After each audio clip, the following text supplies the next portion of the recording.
Good morning आप सभी को। देखिए आज की क्लास है लेथ मशीन। लेथ मशीन जिसको खराद मशीन बोला जाता है।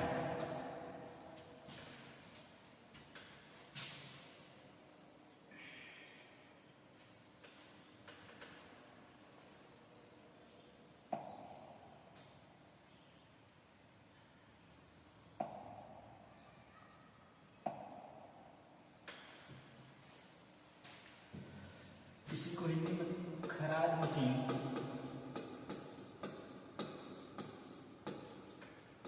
खराद मशीन बोलते हैं। इसके बारे में आज इसके पार्ट को और इसके कार्य को अध्ययन करेंगे। इसके पहले इसके पार्ट के सारे पार्ट्स का नाम जानेंगे। ये है आपका हेड स्टार्ट, इसको बोलेंगे टेल स्टार, ये टेल स्टार्ट है। ये लेग है, लेथ मशीन का पैर जिसको बोलेंगे। ये है बेड है,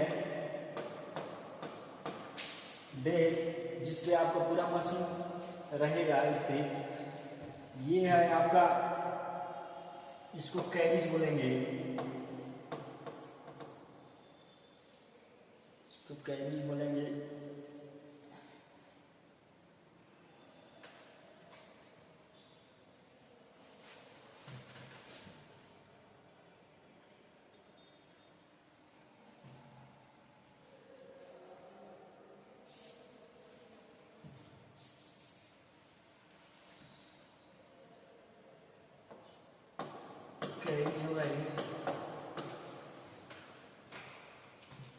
कैरिज में सारे बीच का सारे पोर्शन जितने पार्ट है सब कैरिज में आएगा।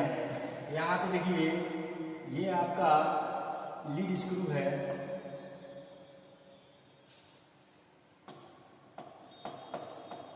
लीड स्क्रू, लीड स्क्रू जो है ये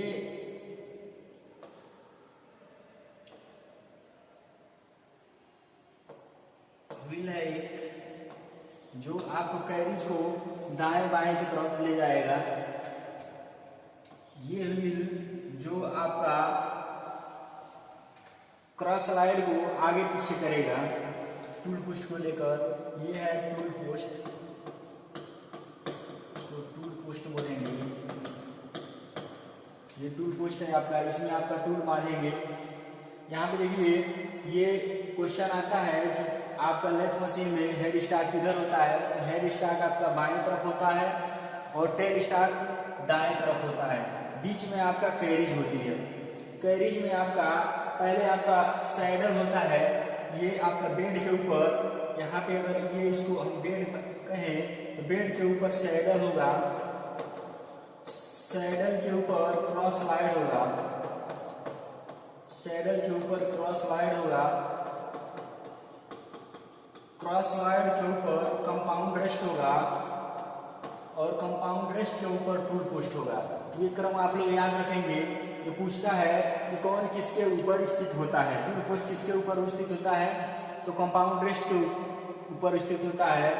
और कंपाउंड रेस्ट किसके ऊपर स्थित होता है, तो आपका क्रॉस स्लाइड के ऊपर स्थित होता है। और क्रॉस स्लाइड किसके ऊपर होता है, तो सैडल के ऊपर होता है।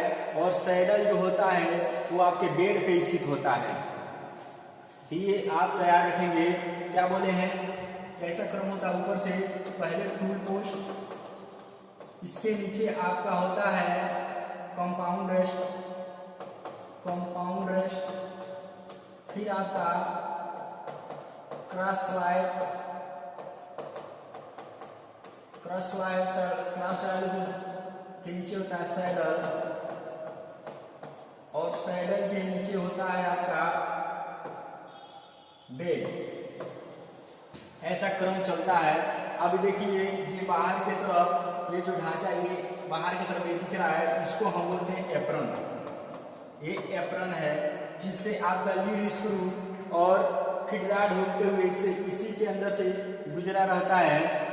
आपका लीड स्क्रू का प्रयोग चूड़ी काटने के लिए किया जाता है और फीड रॉड का आपका जाब के प्रति टूल को फीड देने के लिए अगर ऑटोमेटिक फीड करना है तो फीड रॉड का होना जरूरी है।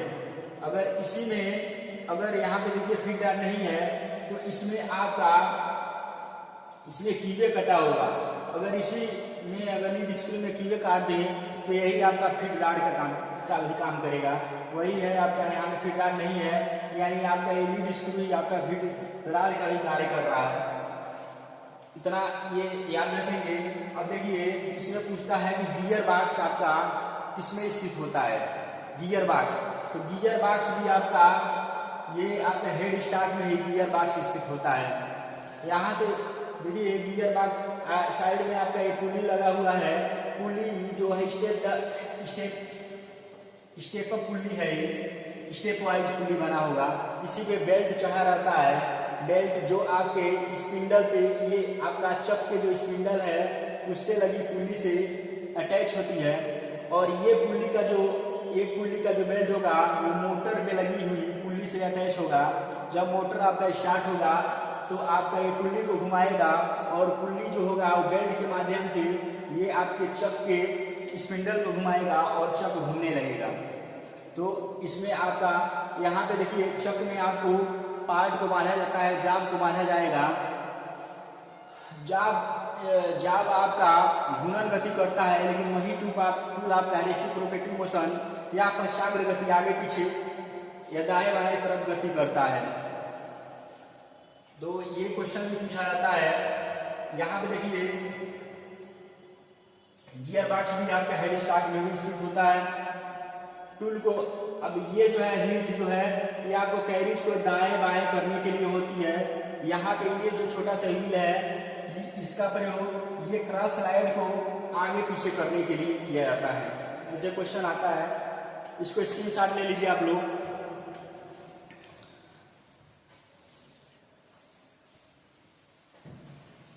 ये सारे पार्ट हो गए। यहाँ पे अब इस पे कौन कौन से क्रियाएं किया जाता है इसके बारे में हम अध्ययन करेंगे। देखिए ये सारे नोट कर लीजिए।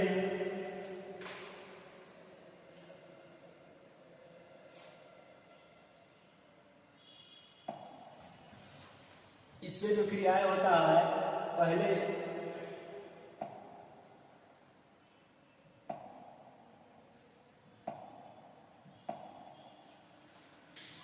इसको टर्निंग मशीन भी बोला जाता है। टर्निंग मशीन,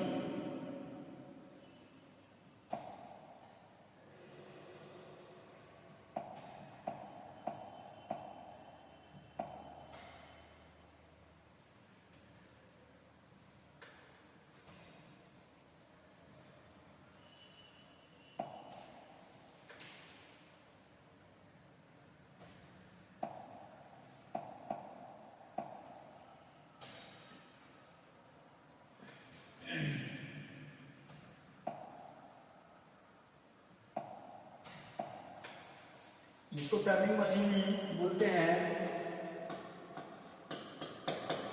टर्निंग मशीन, क्योंकि ये घूमकर यहाँ पे जाब को हम बांध देते हैं, इसमें ये चारों तरफ घूमता रहता है और टूल पोस्ट को यहाँ पे लाकर कटिंग होती है, इसलिए इसको टर्निंग मशीन बोला जाता है। इसके सिलेंड्रिकल पार्ट को अगर उसके ऊपरी परत को हटाना हो तो ये टर्निंग द्वारा ही होगा। अब देखिए इसमें टर्निंग कई तरह का होता है। पहला है स्टेप टर्निंग। स्टेप टर्निंग इसके होती है लगातार अगर किसी पार्ट को प्लेन करना हो, सिलेंड्रिकल पार्ट को, तो आपका स्टेप टर्निंग के रूप में, जैसे अगर ऐसे पार्ट है इसको अगर टर्निंग करना हो तो ये आपका बेलनाकार पार्ट होगा, तो इसी को बोलेंगे स्टेप टर्निंग। स्टेप टर्निंग होगा, टेपर टर्निंग होगा, दूसरा इस पे टेपर टर्निंग भी होती है। टेपर टर्निंग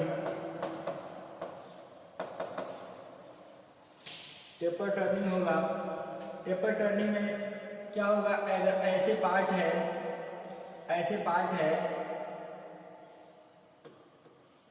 पार्ट है जिसकी लंबाई अगर यहाँ से L है,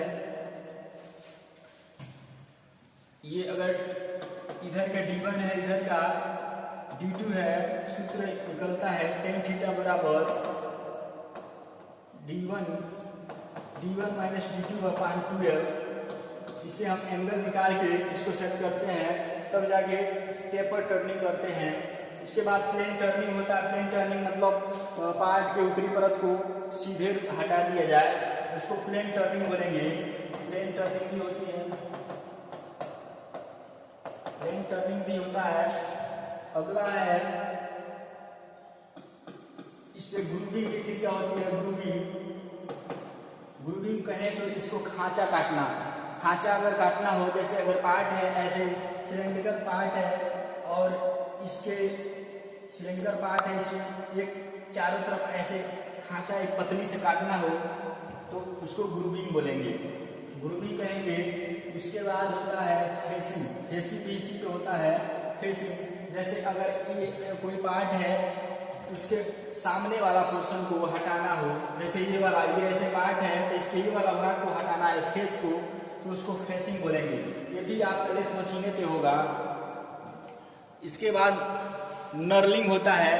नर्लिंग जो क्रिया होता है, इसको फेसिंग लिखिए ऐसे, फेसिंग। उसके बाद होता है नर्लिंग होता है। नर्लिंग आता है अगर किसी पार्ट को पकड़ने के लिए, जैसे हाथ सरके ना, उसको पकड़ मजबूत बनाने के लिए उसको नर्लिंग कर दिया जाता है, ताकि वो हाथ से सरके ना, उसको पकड़ मजबूत बनाने के लिए नर्लिंग किया जाता है। अगर ऐसे पार्ट है, उसी पे ऐसे इसको पकड़ना है तो उसी पे ऐसे दाना तरह ऐसे बना रहेगा, उसी को नर्लिंग बोलेंगे, ताकि वो सरके ना। जैसे आपका जो पंच होता है या स्क्राइबर होता है, उसी के ऊपर किया गया रहता है नर्लिंग। इसके बाद आता है, इस पे आप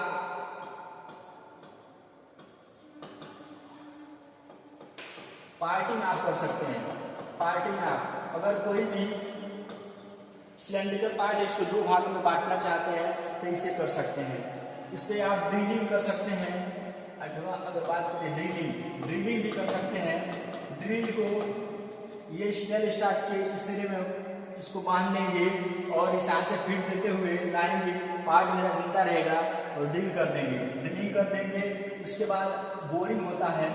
बोरिंग भी कर सकते हैं। ड्रिलिंग के बाद अगर व्यास को बढ़ाना हो तो बोरिंग करेंगे। उसके बाद रिमिंग भी कर देंगे। रिमिंग क्रिया होती है, उसी बोरिंग किया हुआ होल को फिनिशिंग देने के लिए रिमिंग किया जाता है, रिमर आता है उसके लिए। फिर आपका यहाँ पे खांचा अगर काटना हो, जैसे पार्ट ऐसा है, यहाँ से इसको इतना भाग ऐसे निकालना हो, इसी को कहते हैं खांचा काटना भी इसमें किया जा सकता है। ऐसे आप थ्रेडिंग भी किया, अगर थ्रेड काटना हो तो थ्रेडिंग भी यहाँ पे इसको कर सकते हैं। थ्रेडिंग भी क्रिया होती है। तो ये सारे इतना क्रियाएं होती हैं, इसीलिए इस मशीन को मशीनों का जननी बोला जाता है। इंडस्ट्रियल में हर एक कंपनी में, लगभग हर एक कंपनी में आपको लेथ मशीन देखने को मिलेगा। इसीलिए इस मशीन को मशीनों का जननी बोला जाता है। लेथ मशीन का हिंदी में खराद मशीन कहते हैं। खराद मशीन।